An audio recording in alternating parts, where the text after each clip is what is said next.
Now remember, I said Linux is command line first. That's really not the best way to describe it, but I can't think of a better way right now, so we've got to break away from the CLI for a second and make sure that you got a graphical environment on all your distros. In a lot of situations, it doesn't make sense to load a GUI on a machine that you're going to use as a server. You would access it remotely through something called SSH Secure Shell, and then you would have a sort of a remote CLI. So here's Yum. It's what's called a package manager. Remember, I referred to software programs as packages. You're going to learn a lot about that. We're going to talk a ton about package managers in general. It's different, way different on all the distros, but for now, we're going to tell Yum to install a whole group of software packages, or just packages for short, that give us a graphical environment. So we're going to do Yum group install X Windows System Desktop. So this graphical environment that we're seeing is going to be based on GNOME, or GNOME.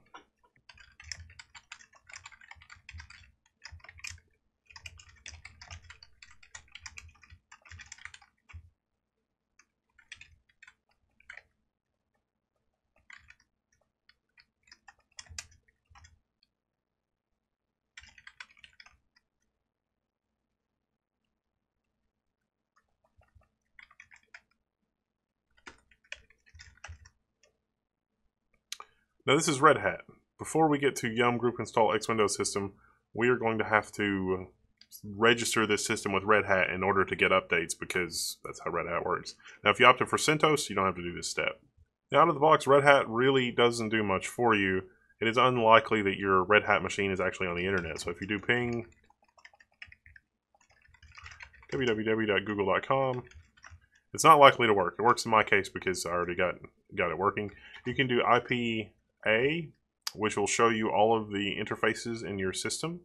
And so chances are you'll see low, which stands for the loopback connection, which just means the local machine, but you should see something else. In my case, it's ENP0S3. Yours is likely to be something different. You can do DH client, because hopefully you have a DHCP server on your network. ENP0S3, or whatever the interface was. And when you do, you can do IPA. And it should show you that you now have an INET address. So now you should be able to ping Google. Great.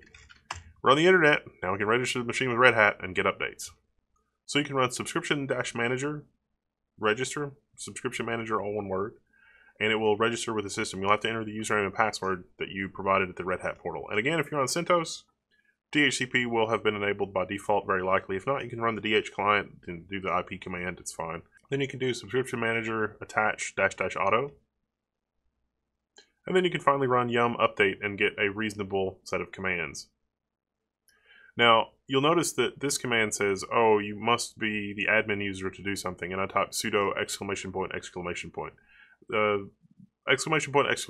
Means repeat the previous command, and sudo means become the administrative user. So this has got to install 5 packages and upgrade 59 packages from the DVD that we just downloaded. So it's a little bit more involved. But we're still on task to enable the GUI. We just got to do some other stuff first. But yep.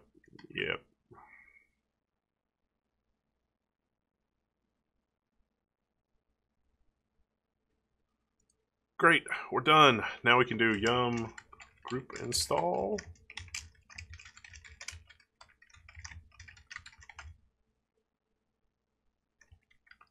And again, I forgot to be root. So root's the admin user. We get there some different ways.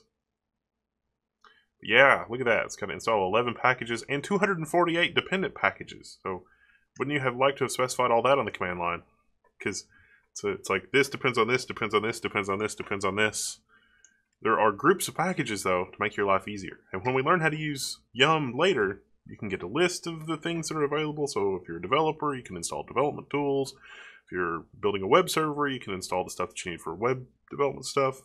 Database servers, MySQL, PostgreSQL, MariaDB, MongoDB, whatever your poison. It's fine. It's all in groups. You may also be starting to get clued in a little bit that, even though by convention these distros are a lot different, already we're in a much different situation because, with Debian, it's basically ready to go out of the box. With CentOS, it's basically ready to go out of the box. With Red Hat, and also on the SUSE side, It's like, well, it's kind of commercial. We want you to be a subscriber. You should have a subscription service. And Red Hat does offer free subscriptions for developmental and testing purposes and things like that. And that's why our system activated. And if you go to the web portal, like if you go back to where you signed up for an account and you look, you'll actually see this system on the web. And so for an enterprise, it's easy to think that you add 10, 20, 100 systems and it shows up on the web. You can keep an eye on all of them from the web. It's like, are they getting their updates? Is everything being deployed correctly? Is something going wrong? You sort of get a freebie management portal with all of the other licensing and everything else that goes with the distribution. And so when this is done, we should be in a graphical environment on Red Hat. And the default graphical environment on Red Hat is GNOME, much like Ubuntu, even though this course is not going to cover Ubuntu or Ubuntu, and just like Debian, which is GNOME. And we could have picked GNOME for OpenSUSE, but we picked KDE to be different because we're rebels. And yeah, gonna learn stuff. Woo! They should also know that GNOME is highly customizable, so it may look, different, completely different between different distros. In fact, Ubuntu, which I mentioned before, is another popular Linux distro, and you'll recall from the family tree that it's actually based on Debian. Until very recently, it used its own graphical environment called Unity, but it now uses GNOME. So GNOME won out in the end. Sometimes you might see these referred to as window managers, but that's not really technically accurate. They're desktop environments. So not just Unity and GNOME, there's also the KDE Plasma. Sometimes you see KDE as the K desktop environment. That's what we're going to be using on OpenSUSE. So there's a lot of names for things. You see so many developers are working on so many different things for Linux that there are tons and tons and tons of different programs that provide similar functions or similar functionality, but go about it in different ways. These programs need to provide standardized protocol so that the apps that you want to run can draw stuff and you see graphics on your card, on your screen and things like that. Think about it. You've got graphics cards from Intel, Nvidia, Radeon Technologies Group, other companies. How do you draw a box on those different graphics cards? The hardware is different. The software's got to be different, right? So should your word processing application care about what graphics card you have? No, that's crazy. There has to be a standardized protocol so that the word processing program can provide generic instructions for rendering its interface. Interestingly, at the time of this video, the lowest levels of that functionality and protocol stack is changing. It's undergoing upheaval and major change, basically. There's two major compositing window managers. That's what they're called right now, X11 and Wayland. Strictly speaking, X11 and Wayland are just the names of the protocol for how to do this. Just be aware of those terms. Xorg and Weston are the names of some programs that implement those protocols. So you can switch between classic Xorg, which implements X11 protocol, and the ancient X11 protocol, and Wayland in a lot of distributions by clicking the gear like we saw in Debian. It would just be another option in that menu. But these are kind of old and standard, and they haven't adopted Wayland yet. So you should just be aware that that's coming. The goal with Wayland is to get the draw and paint operations faster and closer to bare metal than is possible with the older protocols like X11. Well, now that we've got our graphical environment installed, let's take a look at it. So we've downloaded our graphical environment, and we're still at a text environment. What does this mean? Well, getting way ahead of ourselves here, but there are different run levels that you can enter on the system. Run level is sort of the key word there. And so when you boot the system, I talked about in emergency mode, you can go into single user mode. That is an option. Multi-user mode is run level 3, and run level 5 is the graphical environment. And so by default, if we use systemctl get default, my default run level is multi-user.target. And so that is, again, by convention, we're going to boot into the text mode environment. We're not going to boot into the graphical environment. If you're old enough to have used both DOS and Windows, this is like just booting strictly into DOS and not automatically running Windows. But so Windows since '95 will just boot right on up. So it's an unusual situation. This is all managed by a program called systemd. So the kernel hands off to systemd to do all of this fancy, complicated stuff with starting all the programs and managing the run level and making sure all that happens.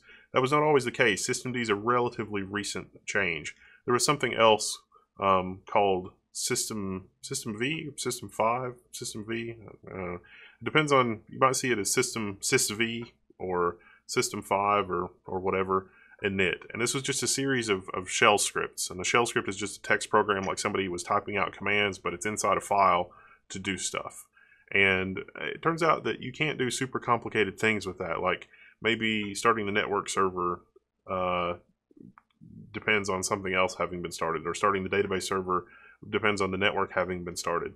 And so in order to accomplish that, you had to jump through some hoops and do some crazy stuff. It was very simple.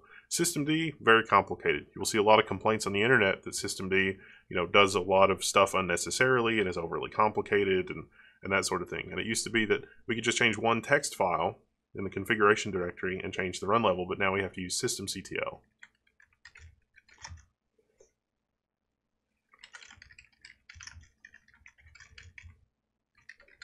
So I'm going to use systemctl set default graphical.target. Again, I have to be root.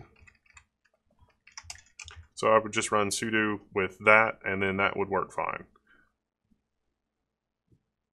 And so it's telling me that it's doing something. Now, if you remember to type sudo, you don't have to do sudo exclamation point. So see if I hit up, if you just type this command to begin with, sudo systemctl blah blah, because you remembered that you're not root, you remembered that you're not the admin user, then it's totally fine. So we've got that. Now we're going to reboot. Don't have to reboot. You could change the run level right there, but this is fine. Hey, look, we got an update. We got an extra option here. Notice that our kernel version incremented a little bit. We went from EL7 to EL11. There was an extra entry on that menu because we applied updates to the system. Starting to catch on now, right? Yeah, I think so. All right, so to recap, we're still on our quest to get Red Hat to boot into a graphical environment. And, we sort of manually configured the network. I want to show you two commands, nmcli and nmtui. Now, nmcli is a command line utility that lets you configure your network card. And so when you run nmcli, you can specify on the command line how you want to configure your network. This is really handy in shell scripts or any kind of automation that you might do later. If you write a little program to, automatically set up your network or automatically configure something, you can do that with nmcli. nmtui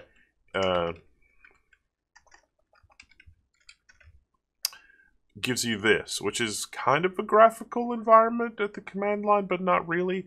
So this boxes thing, see, we've got some buttons here, and we can click OK, and we can tab between them, and I'm just using the arrow keys.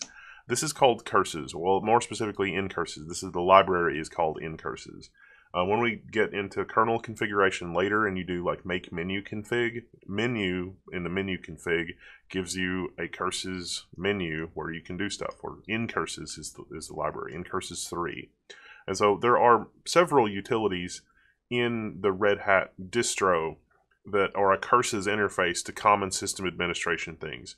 So when you're running a Red Hat server and you don't want to run a full bore GUI, you've got the option of running something like this, which is pretty user-friendly. So we can do edit a connection, and we can see that we've got some network options configured here. And if we want to configure it to come up automatically, we can hit edit on one of these, and we can do automatically connect. I'm just hitting tab and then space to mark it, and X means automatically connect. Yours probably won't be set on automatically connect, and probably available to all users should be set as well. Literally just going to hit OK, although you can do, an IPv4 configuration. You can do automatic, and IPv6 is link local. In my case, maybe you have IPv6 on your network. You can configure that. Look through those options and be familiar with that. It's not really a networking course, so I'm not going to go super detailed into IP addresses and subnetting and routes and gateways and things like that, but you can configure all of that manually under the IPv4 and IPv6. Well, IPv6 not really, but IPv4 on the configuration on that. You should be okay. In my case, I've got a bridge. You may not have a bridge. That is okay. You do activate a connection. It's like we got a little star next to the connections that are activated. That's good. So, and then you can also set the system host name so we can name it. So right now it's localhost.localdomain. Could change it to forgreatlearn.localdomain. It's like set host name to forgreatlearn. We're going to quit. Now notice it still says root to localhost. It's because I haven't rebooted or exited or anything. So there you go. Now we should be able to start X. So I'm just going to reboot the system, and it should just go right into X because of the other stuff that we did. We installed all the dependencies, and it should take us into the GNOME Display Manager GDM login screen, just like our other distro, our Debian distro, and like our OpenSUSE as well, except with KDE instead of GNOME. So we can see our Red Hat system is restarting. Looks like it's taking us into GNOME.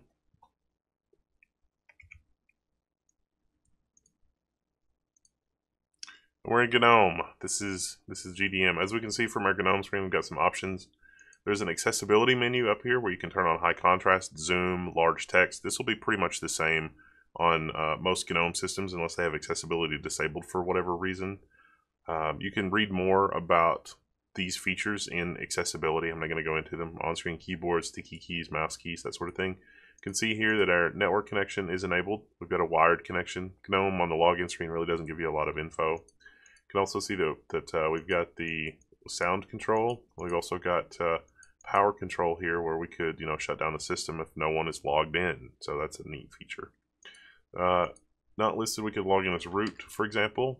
Although you wouldn't really want to recommend it. It is possible to have normal user accounts that are not listed on the screen. So see, I've logged in as root at the graphical prompt instead of my regular user. That's an option that you can do, although not generally recommended. And I mean, I can't think of a legit reason why you'd need to do that off the top of my head. I'm gonna go ahead and log out. You should just be aware that you can have a user account on your system, but it doesn't show up in the login screen that somebody could log in as using the not listed account. And it makes a lot of sense too if you hook up your computer to Active Directory or LDAP or some other federated login system where it doesn't necessarily know who's going to be logging in here, and so it can't just pre-populate it. This list comes from the local system, just so you know. I mean, it's not super important, but just so you're aware, that's how that works.